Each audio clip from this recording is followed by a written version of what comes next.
লুকোচুরি খেলবে? লুকোচুরি? কালো মন্ত্রের শেষ উত্তরাধিকারী। গ্রামটার নাম কেউ মনে রাখে না, যারা মনে রাখত তারা আর বেঁচে নেই। লোকেরা শুধু জানে এই গ্রামে ঢুকলে সন্ধ্যার পর দরজা বন্ধ করতে হয়, জানালা ঢেকে রাখতে হয়, আর সবচেয়ে জরুরি, রাত 12টার পর যদি কেউ নাম ধরে ডাকে ফিরেও তাকানো যাবে না, কারণ নাম ধরে ডাকে শুধু মানুষ নয়। এই গ্রামে কালো জাদু কোনো গল্প নয়, কোনো গুজব নয়। এখানে কালো জাদু নিঃশ্বাসের মতো, চোখে দেখা যায় না কিন্তু ঢুকে পড়ে। গ্রামের পশ্চিম প্রান্তে ছিল শ্মশান। শ্মশানের পাশে একটা কুঁড়েঘর। কুঁড়েঘরটা প্রথম দেখায় মনে হবে খালি, কিন্তু কেউ যদি গভীর রাতে কান পেতে শোনে বুঝতে পারবে ওখানে কিছু একটা নিঃশ্বাস নিচ্ছে। সেই কুঁড়েঘরেই থাকতো বুড়ি। সবাই তাকে এক নামেই ডাকত, কালো বুড়ি। তার আসল নাম কেউ জানত না, জানার চেষ্টা করলে বিপদ হতো। আমি তখন এই গ্রামের নতুন, শহর থেকে এসেছি। মা মারা যাবার পর বাবা আমাকে এখানে পাঠিয়ে দিয়েছিল, বলেছিল এখানে তো রক্ত আছে। তখন বুঝিনি কথাটার মানে, এখন বুঝি কিছু রক্ত শুধু শরীরে থাকে না, রক্তে স্মৃতি থাকে, রক্তে অভিশাপ থাকে। প্রথম রাতে ঘুম ভাঙে অদ্ভুত গন্ধে, ধূপ, পচা মাংস আর ভেজা মাটির গন্ধ। চোখ খুলতেই দেখি জানালার বাইরে কেউ দাঁড়িয়ে, চাঁদের আলোয় চুলগুলো মাটিতে ঝুলে আছে। মুখ দেখা যায় না, শুধু কুঁজো একটা ছায়া। সে আমার নাম জানত। নামটা তার মুখে এমনভাবে বেরোলো যেন বহুদিন ধরে জিভের নিচে লুকিয়ে রেখেছিল। আমি দরজা খুলিনি, কিন্তু দরজার বাইরে সে ফিসফিস করে মন্ত্র পড়ছিল। শব্দগুলো বাংলার মতো, কিন্তু পুরোপুরি বাংলা নয়। শুনলে মাথার ভেতর কেমন ঝাঁকুনি লাগে, বুকের ভেতর চাপ পড়ে। পরদিন গ্রামের লোকেরা আমাকে সতর্ক করল। কেউ বলল ওর দিকে তাকাস না, কেউ বলল ও কিছু দিলে নিবি না, আর কেউ ফিসফিস করে বলল তোর আশা ঠিক হয় নাই। আমি জানতে চাইলাম কেন। তারা চোখ নামিয়ে নিল। কালো বুড়ির নাম কেউ মুখে আনতে চায় না, নাম নিলেই নাকি সে বুঝে ফেলে। রাতে আবার সেই গন্ধ। এবার জানালার নিচে মাটিতে কিছু আঁকা, উল্টো চিহ্ন, লাল সুতো, মুরগির শুকনো পা, মাঝখানে আমার নাম। বুঝলাম আমি শুধু অতিথি না, আমি লক্ষ্য। আমি শ্মশানের দিকে গেলাম। কুঁড়েঘরের দরজা খোলা, ভেতরে ঢুকতেই গা শিউড়ে উঠল। দেওয়ালে মানুষের চুল, দাঁত, নখ, মাটিতে আঁকা বৃত্ত, বৃত্তের মাঝখানে একটা বড় হাঁড়ি, হাঁড়ির ভেতরে কালো তরল, তার মধ্যে কিছু একটা নড়ছে। পেছন থেকে কণ্ঠ এলো, ভয় পাস কেন, তুই তো আমারই। আমি ঘুরে তাকালাম। বুড়ির চোখ তখন চোখ ছিল না, গভীর কালো গর্ত। তার গলা দিয়ে একসাথে কয়েকটা কণ্ঠ বেরোচ্ছে। সে বলল আমার জন্মের আগেই সে আমাকে দেখেছে, আমার রক্তে তান্ত্রিকদের বংশ। সে আমাকে শেষ উত্তরাধিকারী বানাতে চায়। সেই রাতেই প্রথম বলি হলো। গ্রামের একটা বাচ্চা নিখোঁজ। সকালে শ্মশানের পাশে রক্ত, কোনো লাশ নেই, শুধু মাটিতে আঁকা মন্ত্রচিহ্ন। গ্রাম বুঝে গেল কালো জাদু আবার শুরু হয়েছে, আর এর কেন্দ্র আমি। বুড়ি আমাকে স্বপ্নে ডাকতে শুরু করলো।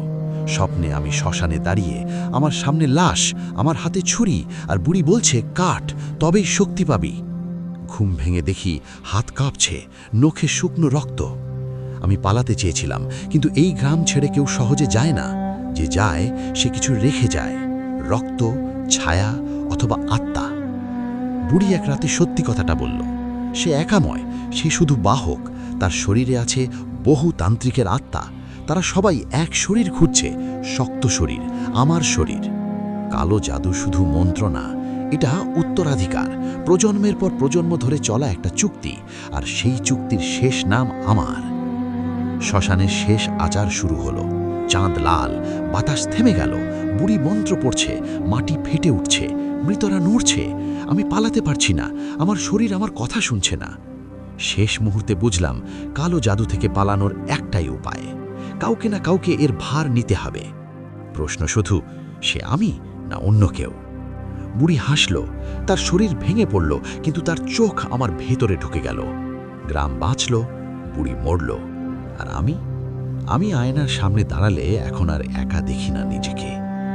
শ্মশান এখনো আছে, কুঁড়েঘর এখন খালি, কিন্তু রাত 12টার পর যদি কেউ নাম ধরে ডাকে, সে এখন আমার কণ্ঠ। আয়নার ভেতরের ছায়াটার দিকে তাকিয়ে থাকলে এখনো বুকের ভেতরটা মোচড় দিয়ে ওঠে। আগে আয়নায় আমি শুধু নিজেকেই দেখতাম, ভয়, ক্লান্তি, অপরাধবোধ। এখন আয়নার ভেতরে আর একটা চোখ খুলে যায়। সেই চোখ আমার নয়, কিন্তু আমার ভেতরেই বাস করে। বুড়ি মরেছে এই কথাটা গ্রামের লোকেরা বিশ্বাস করে। তারা জানে না মৃত্যু এখানে শেষ নয়, মৃত্যু শুধু দরজা। বুড়ির কুঁড়ে ঘর ভেঙে ফেলা হয়েছে, শ্মশানের পাশে এখন নাকি কেউ থাকে না। কিন্তু রাতে বাতাস বইলে মাটির নিচ থেকে মন্ত্রের মতো শব্দ ভেসে আসে। গ্রামের কুকুরগুলো তখন চুপ করে যায়। কেউ কেউ বলে আমি বদলে গেছি, আগে আমার চোখে আলো ছিল, এখন নাকি ছায়া। আমি শহরে ফিরে যেতে চেয়েছিলাম, বাস স্ট্যান্ডে পৌঁছেও গিয়েছিলাম, কিন্তু বাসটা ছাড়েনি। ড্রাইভার বলল ইঞ্জিন স্টার্ট নিচ্ছে না। আবার বুকের ভেতর তখন অদ্ভুত একটা টান, যেন কেউ সুতো দিয়ে আমাকে পেছন থেকে টানছে, শ্মশানের দিক থেকে। সেদিন রাতেই আবার স্বপ্ন এলো। স্বপ্নে আমি একটা গোল বৃত্তের মাঝখানে দাঁড়িয়ে, চারপাশে আগুন, আগুনের ভেতর থেকে কণ্ঠস্বর, একটা নয় অনেক। তারা সবাই আমার নাম জানে। তারা বলে চুক্তি অসম্পূর্ণ। বুড়ি শুধু দরজাটা খুলে দিয়েছিল, এখন আমাকে ভেতরে ঢুকতে হবে। আমি জেগে উঠে দেখি ঘরের মেঝেতে আঁকা সেই উল্টো চিহ্ন। আমি নিজেই আঁকিনি, তবু হাতের আঙুলে কালি, রক্ত। বুঝলাম আমার শরীর ঘুমের মধ্যে কাজ করে। কালো জাদু শেখানো লাগে না, এটা রক্তে থাকলে নিজে থেকেই বেরিয়ে আসে। গ্রামের এক বৃদ্ধ এলো আমার কাছে। সে বলল বহু বছর আগে তার দাদার সময়েও এমন হয়েছিল, তখনও একজনকে বেছে নেওয়া হয়েছিল। সে শেষ পর্যন্ত নিজেকে শ্মশানে বলি দিয়েছিল, তাতেই চক্র থেমেছিল।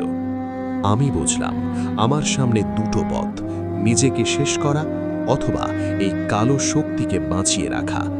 কিন্তু কালো জাদু বাঁচতে চায়, এটা নিজের মৃত্যু মেনে নেয় না। এক রাতে কুঁড়ে ঘরের জায়গায় গেলাম। মাটি খুঁড়তেই বেরোলো পুরনো তন্ত্রগ্রন্থ। পাতাগুলো মানুষের চামড়ায় লেখা। সেখানে লেখা আছে উত্তরাধিকারী যদি নিজেকে শেষ করে শক্তি নতুন দেহ খুঁজবে, কিন্তু উত্তরাধিকারী যদি শক্তিকে গ্রহণ করে তবে সে নিজেই হবে দরজা। আমি দরজা হতে চাইনি, কিন্তু শক্তি আমার ভেতরে ঢুকে পড়েছে। গ্রামের মানুষজন এখন আমাকে এড়িয়ে চলে। কেউ অসুস্থ হলে আমার দিকে তাকায়, কেউ সন্তান হারালে আমার নাম ফিসফিস করে। শেষ আচার শুরু হলো এক অমাবস্যার রাতে। আমি নিজেই শ্মশানে গেলাম। এবার কোনো বুড়ি নেই, শুধু আমি, মাটি আর মৃতদের কণ্ঠ। আমি বৃত্ত আঁকলাম, মন্ত্র পড়লাম। শব্দগুলো আমার মুখ থেকে বেরোচ্ছে, কিন্তু আমি যেন অন্য কেউ। মাটি ফেটে উঠল, ছায়াগুলো বেরিয়ে এলো। তারা বলল এখন তুই আমাদের। আমি চোখ বন্ধ করলাম, মনে পড়ল মায়ের মুখ, আলো, সেই আলো আঁকড়ে ধরলাম। আমি মন্ত্র বদলে দিলাম। কালো জাদুতে একটা জিনিস সব সময় থাকে, দাম। আমি নিজের নাম দিলাম, নিজের পরিচয় দিলাম। শক্তি থামল, ছায়াগুলো চিৎকার করল, শ্মশান শান্ত হয়ে গেল। সকালে গ্রাম বদলে গেছে, বাতাস হালকা, গন্ধ নেই। লোকেরা বলল অভিশাপ কেটে গেছে। তারা জানে না অভিশাপ মরেনি, সে শুধু আমার ভেতরে বন্দী। আমি এখন এই গ্রামেই থাকি, শ্মশানের পাশে নয়, একটু দূরে। কিন্তু রাত 12টার পর যদি কেউ নাম ধরে ডাকে, আমি জানি সে আমি না। আর আমি জানি দরজা এখনো পুরোপুরি বন্ধ হয়নি, কারণ কালো জাদু শেষ হয় না, সে শুধু উত্তরাধিকারী বদলায়। গ্রামটা ধীরে ধীরে স্বাভাবিক হতে লাগলো, এটাই সবাই ভাবল। কিন্তু স্বাভাবিক শব্দটার মানে এখানে আলাদা। সকাল হলে পাখি ডাকে, দুপুরে রোদ পড়ে, আর রাতে দরজা জানালা বন্ধ থাকে। এইটুকুই স্বাভাবিকতা। তবু কিছু চিহ্ন রয়ে গেল। নতুন জন্মানো শিশুদের চোখে অদ্ভুত স্থিরতা, কুয়োর পানিতে মাঝে মধ্যে কালো ছায়া, আর আমার ভেতরে একটা নিঃশব্দ পাহারা। উনি নিজেকে সংযত রাখার চেষ্টা করতাম, মন্ত্র পড়তাম না, শ্মশানে যেতাম না। কিন্তু কালো জাদু চুপচাপ বসে থাকে না, সে সুযোগ খোঁজে। গ্রামের এক যুবক এক রাতে এসে কাঁদতে কাঁদতে বলল তার স্ত্রী অসুস্থ, ডাক্তার কিছু বুঝতে পারছে না। তার চোখে আমি অনুনয় দেখলাম আর ভয়। এই ভয়টাই কালো জাদুর দরজা। আমি না বললাম, কিন্তু সেই রাতেই স্বপ্নে ছায়ারা এলো। তারা বলল, তুই না করলে অন্য কেউ করবে, তখন নিয়ন্ত্রণ থাকবে না। ভোরে খবর এলো যুবকের স্ত্রী মারা গেছে। গ্রাম আবার ফিসফিস করতে শুরু করলো। তারা আমাকে দোষ দেয় না, কিন্তু প্রত্যাশা করে। প্রত্যাশা সবচেয়ে বিপজ্জনক। আমি বুঝলাম শক্তিকে পুরোপুরি চেপে রাখা যাবে না, নিয়ম দরকার, সীমা দরকার। তাই পুরনো গ্রন্থ খুললাম। সেখানে লেখা কালো জাদুরও শর্ত আছে। অকারণে ব্যবহার করলে শক্তি উন্মত্ত হয়, কিন্তু ভারসাম্যের জন্য দিলে সে মানে। আমি প্রথমবার নিয়ন্ত্রিত আচার করলাম, বাঁচানোর জন্য, মারার জন্য নয়। এক বৃদ্ধার জ্বর সারল, গ্রাম খুশি হলো। কিন্তু রাতের আয়নায় দেখলাম ছায়াটা বড় হয়েছে। শক্তি খাওয়া দাওয়া চায়। শহর থেকে লোক আসতে শুরু করলো। কেউ শুনেছে এখানে নাকি কাজ হয়, কেউ সন্তান চায়, কেউ প্রতিশোধ। আমি প্রত্যেককে ফিরিয়ে দিতাম, কিন্তু প্রত্যাখ্যানেরও দাম আছে। একদিন ভোরে দেখি আমার দরজার সামনে বলির চিহ্ন। কেউ আমাকে ফাঁসাতে চাইছে। কালো জাদু এখন শুধু আমার ভেতরে না, মানুষের লোভে ছড়াচ্ছে। আমি সিদ্ধান্ত নিলাম গ্রাম ছাড়ব, শক্তিকে সঙ্গে নিয়েই, দূরে কোথাও যেখানে লোক কম। কিন্তু যাওয়ার আগের রাতে শেষ স্বপ্ন এলো। বুড়ির কণ্ঠ, দরজা নিয়ে পালানো যায় না, দরজা যেখানে, পথ সেখানেই খুলবে। সকালে রাস্তায় বেরিয়ে দেখি পথ বদলে গেছে। যে রাস্তা শহরে যায় তা শ্মশানে গিয়ে মিশেছে। আমি হাঁটতে থাকলাম। মাটি নরম, বাতাস ভারী। বুঝলাম এই জায়গা আমাকে ছাড়বে না। শেষ চেষ্টা হিসাবে আমি নিজের শরীরে সিল আঁকলাম। মন্ত্র নয়, প্রতিজ্ঞা। আমি শক্তিকে বললাম, আমি তোর বাহক, তোর মালিক না, সীমা মানবি। ছায়া চুপ করল। প্রথমবার সে চুপ করল। দিনগুলো কাটতে লাগলো, লোক আসা কমে গেল, গ্রাম আবার শান্ত। কিন্তু আমি জানি এটা বিরতি, শেষ না। কারণ এক রাতে দূরের কুঁড়েঘরের জায়গায় আমি দেখলাম একটা ছোট ছায়া দাঁড়িয়ে, নতুন, কুঁজো নয়, তরুণ। সে আমাকে দেখে হাসল। উত্তরাধিকার বদলায়, চক্র ঘোরে, আর আমি এখন পাহারাদার। ছায়াটা আর কুড়ে ঘরের জায়গায় রইল না। পরের কদিন গ্রামে অদ্ভুত নীরবতা নেমে এলো। নীরবতা মানে শান্তি নয়, শ্বাস আটকে রাখা। মানুষ কথা কম বলে, চোখ এড়ায়। আমি টের পেলাম কেউ নতুন এসেছে। কালো জাদু সবসময় নতুন বাহক খোঁজে, যাকে দেখে মনে হবে সে ভাঙা, অথচ ভেতরে জেদ আছে। এক সন্ধ্যায় তাকে দেখলাম। নাম বলল নিলয়। শহর থেকে এসেছে নাকি চাকরি খুঁজতে। চোখে ক্লান্তি, হাতে পুরনো ব্যাগ। সে শ্মশানের দিকেই বেশি তাকায়। আমি কাছে গিয়ে সাবধান করলাম, সন্ধ্যার পর ওদিকে যেও না। সে হেসে বলল, ভয় পাই না, ভয় না পাওয়াই এখানে বিপদ। রাত বাড়তেই আয়নার ছায়া নড়ে উঠল। শক্তি ফিসফিস করে বলল, ও প্রস্তুত। আমি অস্বীকার করলাম, কিন্তু শক্তি শুধু আদেশ মানে না, সে সুযোগ নেয়। পরদিন গ্রামে গুজব ছড়ালো, নিলয় নাকি অদ্ভুত স্বপ্ন দেখছে। তার ঘুমের মধ্যে হাত নড়ে, মন্ত্রের মতো শব্দ বেরোয়। আমি তাকে খুঁজে পেলাম শ্মশানে, মাটিতে বৃত্ত আঁকা। আঁকাটা কাঁচা কিন্তু ঠিক। এটা শেখানো যায় না, এটা আসে। আমি থামাতে চাইলাম। সে বলল, কেউ আমাকে ডাকছে, বলে আমি পারবো। এই পারবো কথাটা কালো জাদুর চাবি। আমি তাকে সত্যি বললাম, বুড়ি, উত্তরাধিকারী, দরজা। সে প্রথমে হাসল, তারপর ভেঙে পড়ল। বলল তার ভেতরে রাগ আছে, শহরে তাকে ঠকানো হয়েছে, সে প্রতিশোধ চায়। কালো জাদু প্রতিশোধের ভাষা বোঝে। আমি নিয়ম দিলাম, কিছুই করবে না, কোনো আচার না। কিন্তু সেই রাতেই গ্রামে প্রথম অঘটন। যে লোকটা নিলয়কে ঠকিয়েছিল সে দুর্ঘটনায় মারা গেল। কাকতাল? এখানে কিছুই কাকতাল নয়। শক্তি উল্লসিত, আয়নার ছায়া বড় হলো। আমি বুঝলাম চক্র আবার খুলছে।